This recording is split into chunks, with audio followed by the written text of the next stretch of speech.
네, 안녕하십니까. 한국사 능력 검정시험 고급 이론 강의를 진행하고 있습니다. 제가 지난 시간에 조선 후기 정치 구조 변동 과정에서 붕당 정치 전개 과정까지 살펴봤습니다. 그러니까 긍정적인 측면에서 붕당 정치 전개 과정이 인조, 효종, 현종까지 말씀을 드렸었죠. 바로 앞강의였습니다. 자, 이 시간에는 현종에서 이제 숙종으로 넘어오면서 붕당 정치가 변질이 됩니다. 그 부분이 제2장 정쟁의 격화와 탕평정치 있죠. 여기서부터 좀 살펴보기로 하겠습니다. 우선 현종 이후의 전개 과정을 간단하게 어떤 그 흐름을 좀 정리하고 내용을 살펴보도록 하겠습니다. 붕당 정치기에서 인조하고요. 인조, 효종이 나와 있죠. 그리고 현종이 있습니다. 여기까지 붕당 정치가 잘 진행이 된 거예요. 그리고 이제 숙종이 나옵니다. 숙종 때부터 이제 붕당 정치가 변질이 되는 거죠. 숙종 다음에 누가 나오죠? 경종이 나오죠. 숙종의 아들입니다. 어머니는 아시죠? 장희빈, 희빈 장씨. 무술이 출신이에요. 그 다음에 이제 경종 다음에 경종의 이복 동생입니다. 숙종의 아들이기도 하죠. 누구죠? 영조입니다. 영조. 연인군이죠. 연인군. 영조 다음에 원래는 사도세자가 왕위에 올라야 됩니다만은 사도세자가 이모화변, 즉 뒤주에 갇혀 죽은 사건이 있었죠. 그래서 이제 죽고 세 손으로 영조의 손자죠. 세 손으로 이제 정조가 즉위를 하게 되는 거죠. 그리고 이제 정조가 죽고 그리고 이제 뭘로 가죠? 정조의 큰아들이 일찍 죽었어요. 순조는 배다른 형제입니다만은, 그래서 순조가 등장하죠. 그날이 문효세자고요. 그 다음에 순조, 그 다음에 누구죠? 헌종입니다. 그 다음에 누가 나오죠? 철종입니다. 우리가 이제 크게 여기가 뭐냐, 여기가 세도 정치기 이러죠. 세도 정치기. 특정 외척 가문들이 권력을 좌지우지했던 그 시기예요. 그래서 순조 때는 누가 권력이냐면은 안동 김씨죠. 언종대 때는 풍양조 씨입니다. 다시 철종대 때 누군가요? 안동 김씨. 이렇죠. 풍양조시의 풍양은 본관이 어디냐면 지금 경기도 남양주시가 되고요. 안동 경상도 안동을 얘기합니다. 세도 정치기죠. 그건 이제 탕평 정치가 시행했던 시기는 여기에요. 숙종부터 해가지고 여기까지 정조 있죠. 요 앞에까지가 어느 시기냐 그러면 탕평 정치.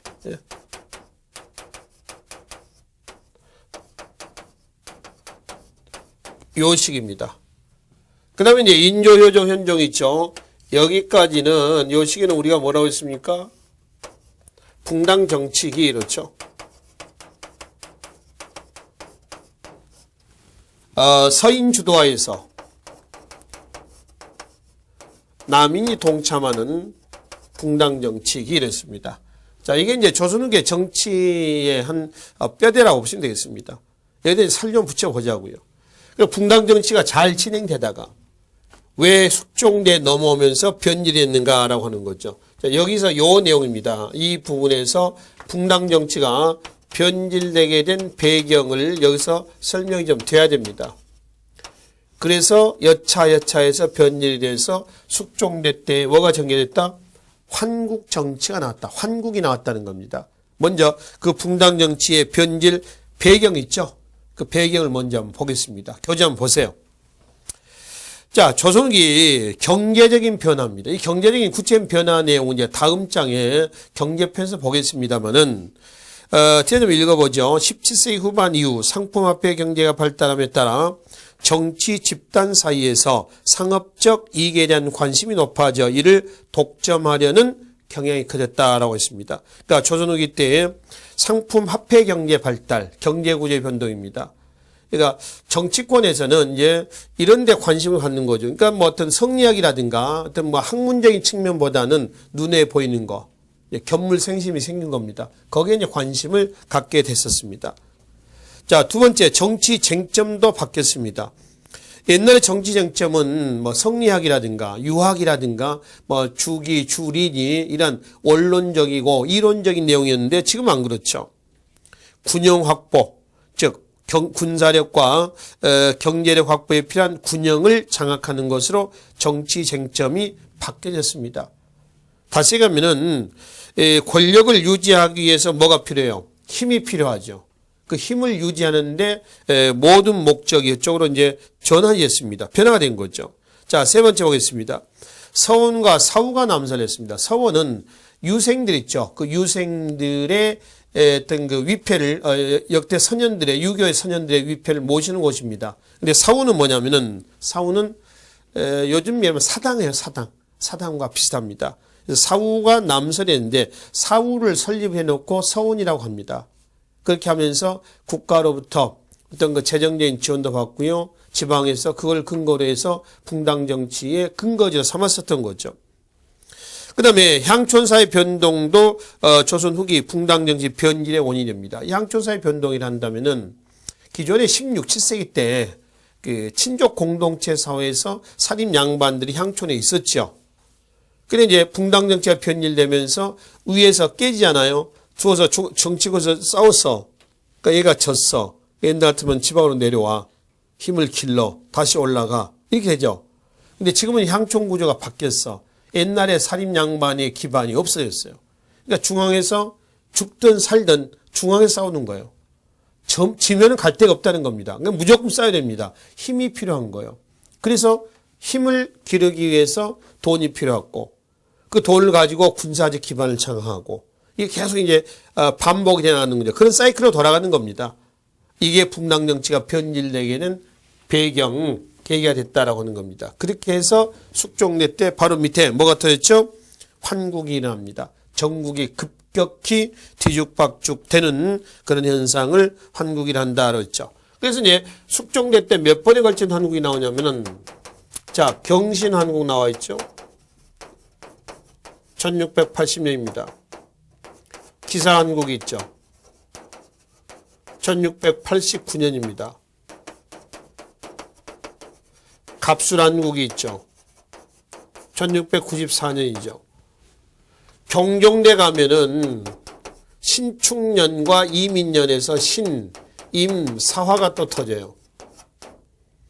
신축년, 이민년은 1721년 신축년하고요. 이민년이 1722년에 사화입니다. 이건 소론이 노론을 친 사건이에요. 소론이 노론을 친 사건이다. 그럼 왜 경신한국부터 봅시다. 경신년, 기사년, 갑술년이 되는 거죠. 경신한국을 통해서 정권이 남인에서 누구로 가냐면 서인으로 바뀝니다. 남인의 서인. 기사한국을 통해서 서인에서 다시 누구로 가냐면 남인으로 갑니다. 갑술한국을 통해 가지고 남인에서 다시 누구로 가냐면은 서인으로 넘어갑니다. 서인 중에서 소론, 노론 이렇게 나오는데 노론으로 넘어가요. 그럼 노론, 소론은 언제 나누냐면 경신한국 이후에 남인에 대한 처벌 문제를 놓고 서인이 송시열을 중심으로 했던 노론과 그의 제자 윤증을 중심으로 했던 뭘로? 소론으로 분열돼요. 그러니까 노론은 남인을 아예 치자. 그 다음에 소론은 그만하자 이제. 이 정도면 됐다라고 하는 거죠. 숙종 즉위 초에는 남인이 권력을 잡았어요. 집권여당이었습니다. 이건 말이죠. 현종대 때로 거슬러 올라가겠습니다. 현종대 때 예학에서 발단이 됐던 내송 논쟁이 터졌죠. 그 1차 예송 논쟁에서는 서인이 승리했다고 했죠. 서인의 1년설이었습니다. 2차 갑인예송 때는 누가 승리했나요? 남인이 승리했죠. 남인의 1년설이죠. 그러니까 남인이 승리를 하고 나서요. 다시 남인은 청남파하고 탕남으로 또 나눠집니다. 청남은 서인을 치자. 탕남은 됐다. 그러니까 누가 더 우세했냐 그러면은 탕남파가 더 우세했습니다. 온건파입니다. 서인 처벌에 대한 강온 이렇다는 얘기죠. 강온. 그래서 서인들이 탕남파에서도 대거 중용이 돼요. 자, 그 상태에서 숙종대 때 남인이 권력을 잡았다가 서인으로 넘어간 사건이 경신한국이다. 발단은 유학 사건이라고 했습니다. 유학은 기름 유자죠.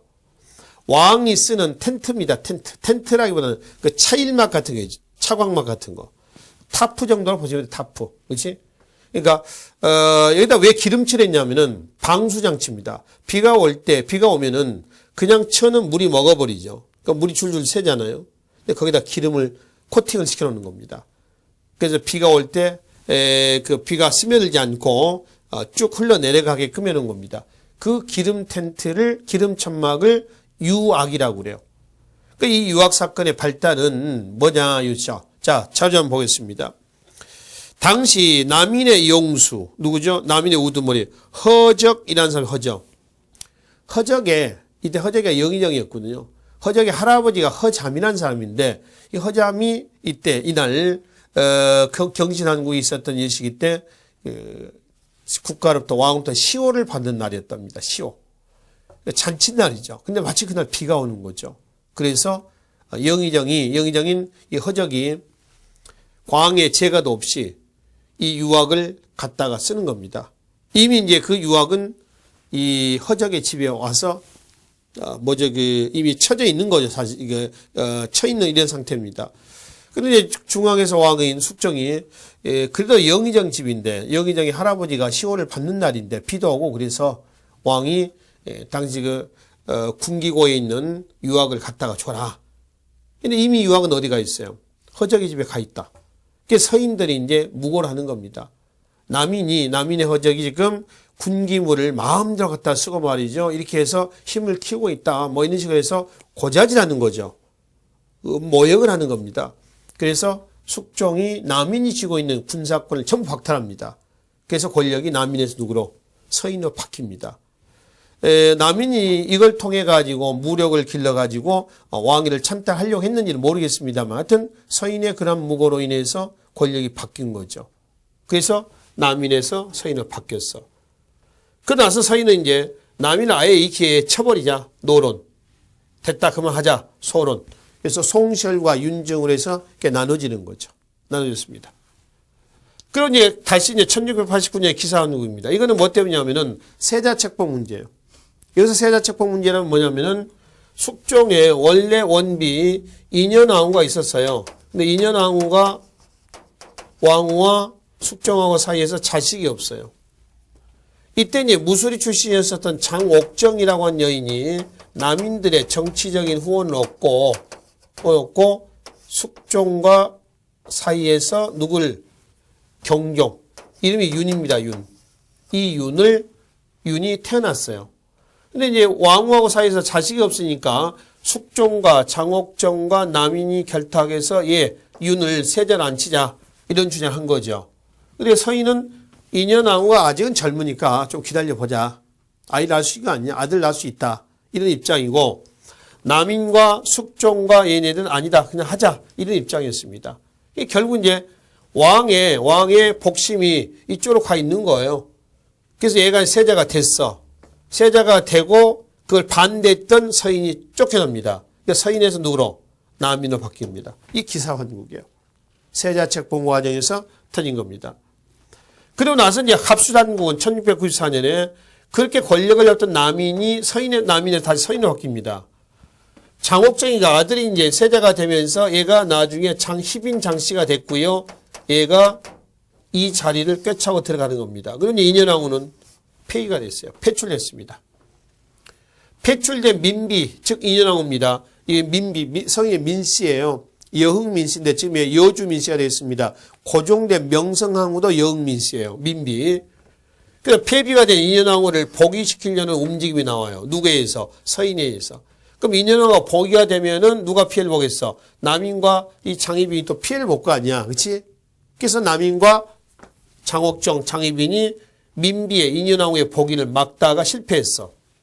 그래서 결국 이제 갑수단국은 남인에서 서인으로 권력이 넘어간 사건입니다. 이건 민비 복위 과정에서 터진 사건이 되겠습니다. 자, 이거에도 1701년에 가면요. 무고의 옥이라고 하는 사건이 또 터져요. 무고의 옥. 이 무고의 옥은 뭐냐면은, 이거는, 민비가 죽고 나서 이제 밝혀진 사실입니다. 민비 살았을 때 장희빈, 장옥정이가 그 무당을 불러다가 그 궁궐 안에다가 무당을 불러다가 거기다 허수아비를 만들어 놓고 그 허수아비가 이제 민비가 되는 거죠. 그 민비를 주술로서 음해했다, 죽이려고 했다라고 하는 사실이 밝혀지면서 주술로서 무술로서 그러니까 무당을 불러다가 그래서 죽이려고 했다는 사실이 밝혀지면서 장옥정 등이 장희빈 등이 제거된 사건이 무고의 옥이라고 하는 사건입니다. 그래서 이제 이걸로 인해서 장희빈 세력이 완전히 제거가 됐습니다. 이 무고의 옥이에요. 주술로서 죽이려고 했다라고 하는 거죠. 자, 이거 외에 또 뭐도 있냐면은 1716년에 가면은 병신년에 병신처분도 있어요. 이 병신처분은 뭐냐면 병신년에 일어났다라고 하는 겁니다. 이건 이제 그 송셜과 윤증 간의 관계에서 터진 사건인데요. 당시 송셜과 윤증 간의 관계에서 회니시비라고 하는 사건이 있어요. 회니시비. 여러분들 이제 고급을 준비하시니까 이런 정도의 용어는 익숙해지셔야 될 것 같은데요. 회니시비 할 때 회는 어디냐면은 회덕이고요. 니는 이성입니다. 이성. 지명이에요. 회덕에 누가 살았냐면 송셜이가 살고 있었고요. 이성은 지금 충청도 논산이에요. 가깝죠. 멀진 않죠. 논산에 누가 살았냐면 윤증이 살고 있었거든요. 잠깐 말씀드렸습니다만 윤증과 송셜의 관계는 스승과 제자란 말이에요. 근데 여기에 이제 무슨 사건으로 거슬러 올라가냐면은 윤증의 아버지가 돌아가셨어요. 윤선거란 사람인데 아버지가 죽었거든. 죽어서 이제 윤증이 스승님한테 가가지고 아버님의 묘갈명, 묘지명 있죠? 묘지명을 좀 써달라고 부탁한 거야. 근데 송셜이가 성의 없게 써줘. 그러니까 윤증이 스승 송셜이한테 좀 감정이 좀 쌓인 거죠. 스승인데 자기 아버지가 돌아가셨는데 묘지명을 좀 성의 있게 좀 써줘야 하는데 그러지 않았던 얘기예요. 그래서 이제 내심 두 사람 간에 내심 어떤 내부적인 갈등이 좀 있었습니다. 이걸 우리는 뭐냐면 회덕과 이성의 한 글자를 따서 회니십이라고 그래. 회니십이라고 그래요. 요 회니십이 때 누가 숙종은 누구의 손을 들었냐면은 송셜의 손을 들어줍니다. 송셜의 손을. 병신처분도 그것과 관련돼 있어요. 이거는 저작권 시비 문제하고도 또 관련이 있는데 저작권 시비 문제를 한다면은 가래 원류라고 하는 책이 있었어요. 이 가래 원류는 누가 쓴 책이냐면은 윤선거라는 사람, 그러니까 윤중의 아버지죠. 윤선거하고, 그렇죠? 그 다음에 이제 노론의 계열에서 쓴 책인데, 노론이 이제 이 책은 윤선거가 아니라 자기 혼자 썼다, 자기네 썼다라고 이제 주장을 하면서 윤중이 무슨 소리냐? 이 책은 니네 노론이 쓴 게 아니라 우리 아버지도 같이 쓴 거 아니냐? 이게 저작권 시비 문제가 나왔습니다. 그러니까 가래 원류로 인해서 노론과 소론 간의 대립 갈등이 있었단 말이에요. 노론과 소론 간의 갈등이.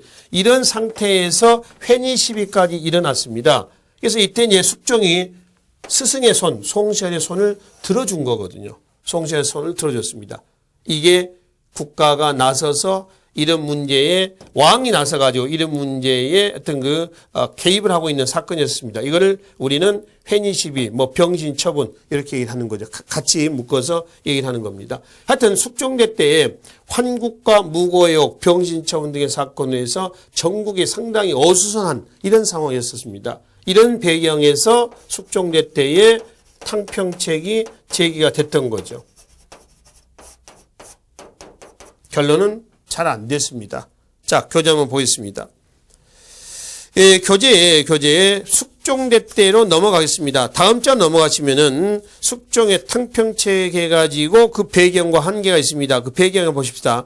서인에서 갈라진 노론과 소론 대립으로. 자, 서인이 노론과 소론으로 나눠지게 된 계기가 된 사건은 뭐다? 경신환국입니다. 또 경신대출척이다. 이렇게 얘기합니다. 그래서 대립으로 전국이 어수선해지자 정치적 균형관계를 재정립할 목적으로 인사관리를 통해서 세력균형을 유지하려는 탕평론을 제시하였다. 그랬죠. 정치적 균형관계를 재정립할 목적으로. 이게 숙종의 탕평책이에요. 그래서 이제 공정한 인사 관리를 위해서 군함과 신하가 한 마음으로 절의와 덕행을 숭상하면은 인사 관리를 공정히 숭상하면서 인사 관리를 공정히 한다면 붕당 사이의 정책 갈등은 자연히 해소될 것이라고 봤다라고 했죠. 공정한 인사 관리가 숙종대 때의 탕평책의 목표입니다. 근데 실제로 잘 됐어, 안 됐어? 안 됐죠. 일방적으로 한 세력을 치고 끌어들이고 또 치고 끌어들이고 또 치고 끌어들이고 이러한 환국을 통해 가지고 오히려 전국의 혼란만 가중이 됐던 것이죠. 편당적인 인사 관리로 인해서 오히려 문제만 야기했다라고 하는 거죠. 이게 숙종의 탕평책의 한계에 해당이 되겠습니다. 자, 다음 장에 보시면은 숙종 시기 때의 당시 정치 동향에 대한 설명이 좀 나와 있습니다. 제도 정비에서 이제 금영 설치 있었죠. 금영 5군영의 완성이었었습니다. 그리고 대동법이 전국적으로 실시가 돼요. 숙종대 때가 되겠습니다. 그 다음에 상평통보가 대동법 실시와 함께 전국적으로 유통이 되죠. 상평통보. 그 다음에 서울들을 중용하고요. 백주산 정계비를 또 세웠습니다. 백주산 정계비 토문에 대한 해석 문제 나온 거죠. 나왔던 그 백주산 정계비입니다. 그리고 안용복 사건이라고 있습니다. 이건 뭐냐면은 부산의 동네 어민 안용복이 울릉도 독도 연해에 들어와서 고기잡이 하던 일본 어부를 몰아내고 일본에 가서 우리 영토를 주장하고 돌아온 사건이요. 이걸 계기로 해서 울릉도 독도 문제가 마무리가 된 거죠. 그리고 대보단이었습니다. 이거는 우리가 대의명분에서 한 말씀드렸죠. 창덕궁 후원의 송시열의 주장에 의해서 명에 대한 의리, 어떤 의리? 외란때 도와준. 그래서 그런 의리를 확인하기 위해서 큰 은혜에 보답한다. 그래서 대보단을 설치하게 됩니다. 대보단 설치. 이게 숙종대 때 정치 동향입니다. 자, 그러면 이제 다시 넘어오겠습니다. 앞장으로 다시 넘어오셔가지고 환국에서 잠깐 봅시다. 거기에 신임사화라고 있습니다. 신임사화. 맨 앞으로 다시 넘어와요. 경종대 때 신임사화가 됩니다. 이 신임사화는 누가 누굴 친 거라고 했어요? 소론이 누구를? 노론을 친 사건이에요. 경종, 윤, 어머니 창희빈. 그렇죠? 이 사건의 발단이 이렇습니다. 경종이 무자다병하죠. 무자다병. 자식이 없고 병치레를 아주 많이 한 사람이에요. 그래서 경종대 때에 집권 여당은 소론이고요. 그 다음에 야당 노론이 있었습니다. 노론이 숙종이 생전에 명령을 한 것이다. 그래서 경종에게 뭐를 주었냐면은 대리청정을 해야 되지 않느냐. 대리청정은 차기 왕으로 임명된 사람이 우선 앞에 왕이 죽진 않았지만은 살아있는데 그때 대신 정치하는 겁니다. 이걸 대리청정이라고 그러고요. 수렴청정이라고 들어보셨죠? 수렴청정은 어린 왕이 즉위했을 때 왕의 어머니나 왕의 할머니가 바로 뒤에다 발을 내리고 발을 치고 뒤에서 정치하는 것을 수렴청정이라고 그래요. 이게 대리청정이죠. 즉 영조가 연인군 세자 시절에 연인군에게 무자다병하니까 정권을 넘기라라고 하는 그런 무언의 압박이겠죠. 노론이 그걸 주장을 합니다.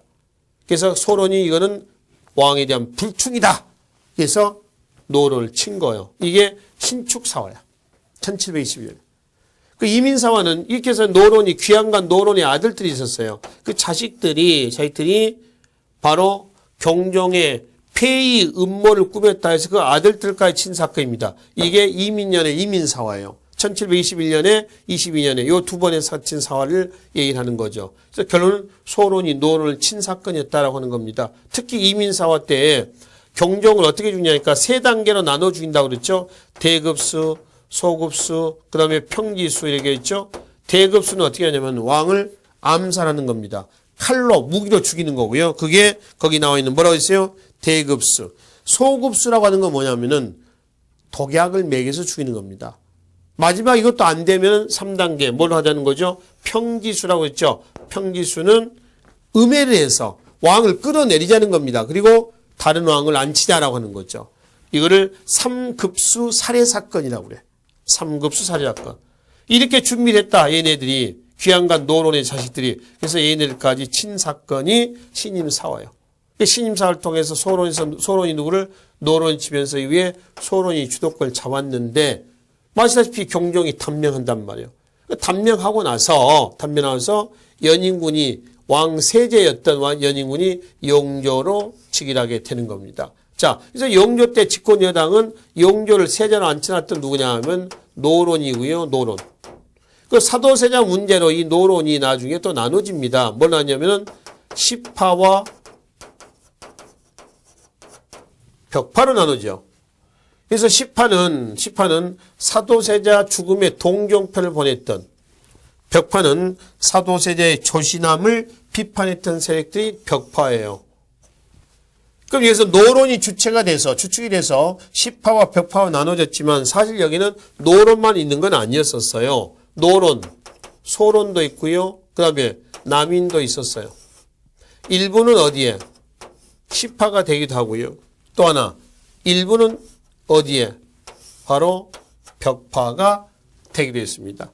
그러면 영조 다음에 영조의 세손 정조가 등장해서는 누가 여기서 시파와 벽파 중에서 누가 정조 때 집권 여당으로 등장하겠어요? 누구겠어? 아버지 죽음에 동정표를 보냈던 이 시파 있죠? 시파들이 영조 때, 정조 때는 집권 여당이 될 겁니다. 시파 중에서 노론, 소론, 남인 중에서 누굴까요?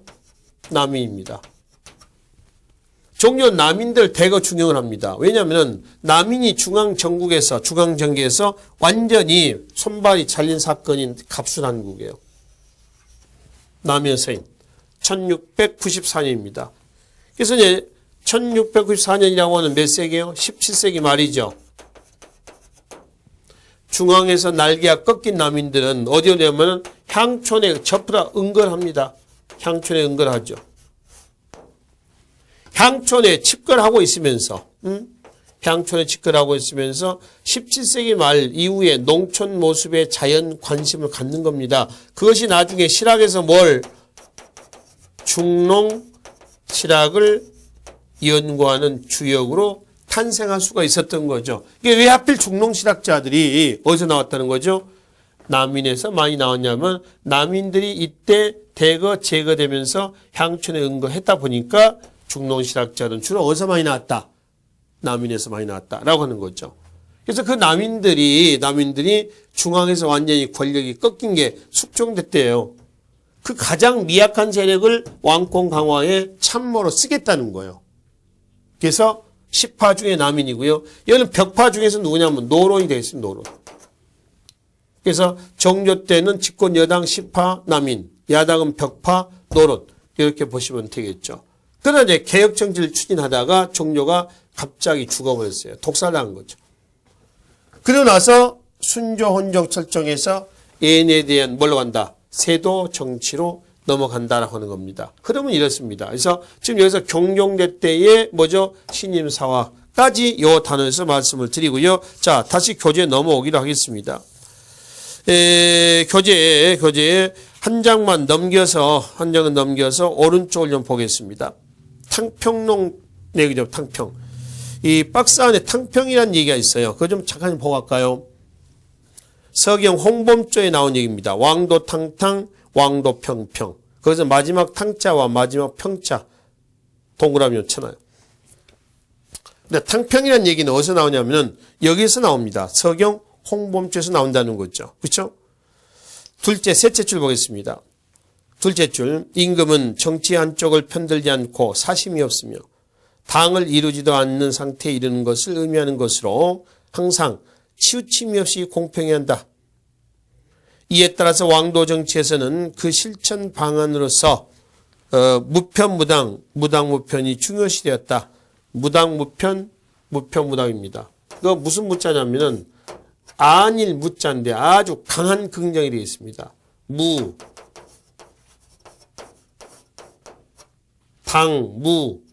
어미 못장 아니에요. 무편입니다. 또 무편,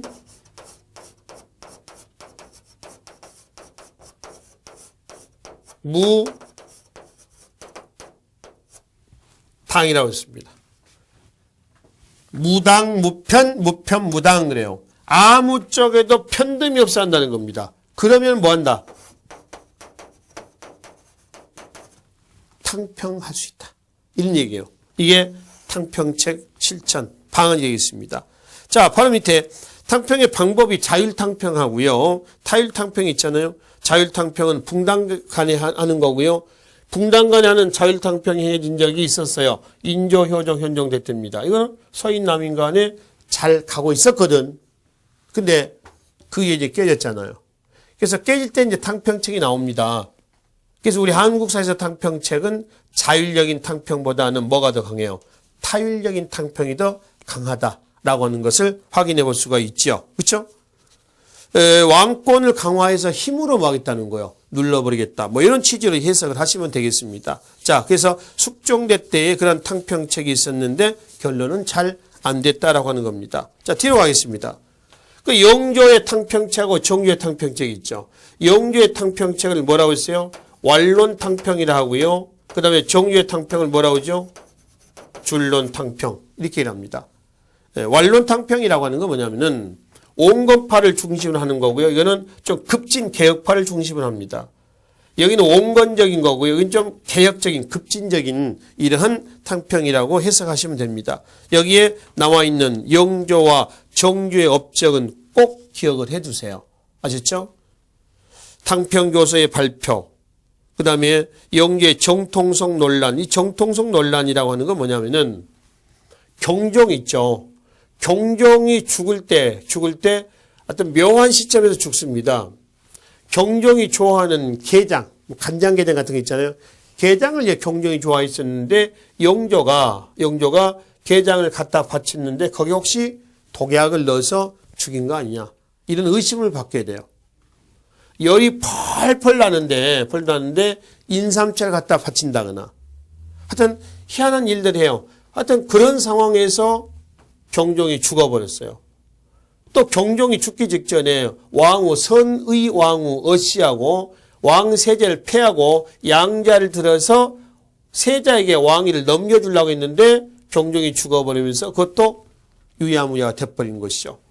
그래서 이제 영조 때에 완론탕 영조가 즉위하고 나서 영조 즉위하자마자 어떤 상황이 났냐면은 영조가 경종을 죽이고 형을 죽이고 이복형입니다만 혹시 왕위에 오르지 않았냐 이런 의심을 받게 되는 거죠. 그런 상황 속에서 터진 사건이 뭐예요?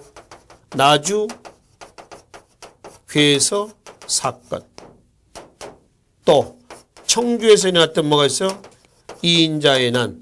이거 전부 다 영조의 정통성에 반발은 어떤 의심을 품고 일어났던 이런 사건들이에요. 그래서 이 두 사건은 그렇게 좀 묶어 놓으시면 되겠습니다. 거기다가 이제 마지막에 영조의 정책에 보면 탕평책 한계를 보시면은 1762년에 이모화변이라고 있습니다. 그 이모화변은 뭐냐? 이거는 사도세자 죽인 지주 속에 갇혀서 죽은 그 사건을 얘기를 합니다. 이후에 노론이 일당 독주로 넘어갔다라고 하는 겁니다. 자, 다시 앞으로 넘어오겠습니다.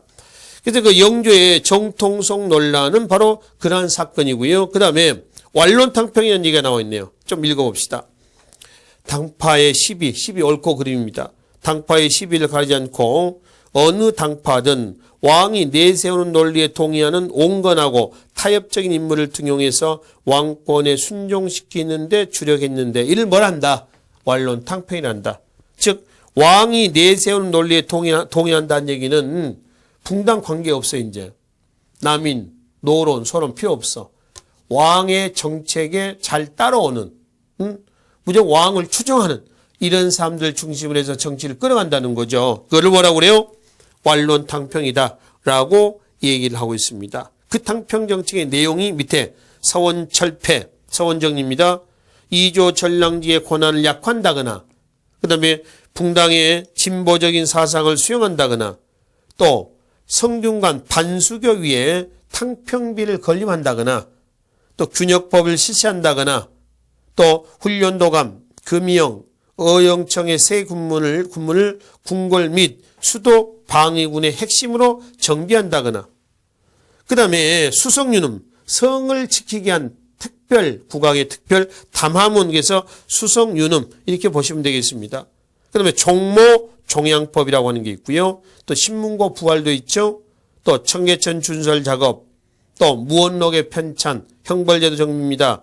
법전에서는 속, 대전의 편찬 등이 전부 영조의 완론탕평의 내용에서 일환에서 전개됐던 내용들입니다. 그러나 결론은 잘 됐어, 안 됐어? 안 됐다. 안 됐다는 증거는 이걸 얘기하시면 되죠.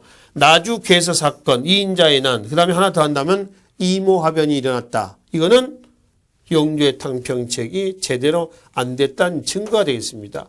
자, 그럼 이제 사도세자를 건너서 정조로 갑니다. 사도세자가 죽었을 때가 지금 몇 년죠? 그 이모화변이 영조 때에 1762년 아닙니까? 이때가 정조가 11살 때였거든요. 11살 때 정조는 못 볼 걸 밥벌인 거죠. 그렇죠? 그건 이제 그 정조의 아버지는 사실 사도세자예요. 사도세자의 형이 있었어요. 형이 어렸을 때 죽어버렸거든요. 그래서 영조는 정조를 얘의 큰아버지의 족보로 올려놨습니다. 그러니까 법적으로 보면 정조는 사도세자가 아버지가 아닌 거죠.